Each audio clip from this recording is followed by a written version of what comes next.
Сәлем достар, Python программалау тіліне арналған екінші тапсырма. Пайдаланушыдан фамилиясын және атын енгізуді сұраңыз, содан кейін сәлемдесу хабарламасын көрсетіңіз. Ол үшін PyCharmда жаңа файл ашамыз, есеп 2 деп. New project, есеп 2. Осы жерде де main функциясын ашамыз, Python файл, main. Ең бірінші есім input, есім енгіз.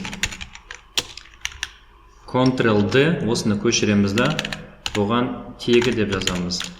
Тегі, бұл жолы есім емес, тегіңді енгіз. Тегіңді енгіз. Тегіңді енгіз. Экранға екеуін сәлемдестіреміз. Сәлем, бірлікті нақшада жазуға да болады.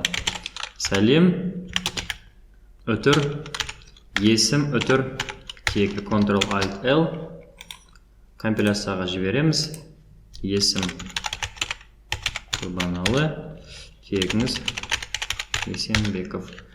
Сәлем, Құрбаналы Есенбеков. Осымен екінші практикалық жұмысымыз аяқталды.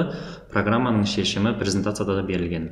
Есім input, есіміңді енгіз, тегі input, тегіңді енгіз, print сәлем, есім және тегі.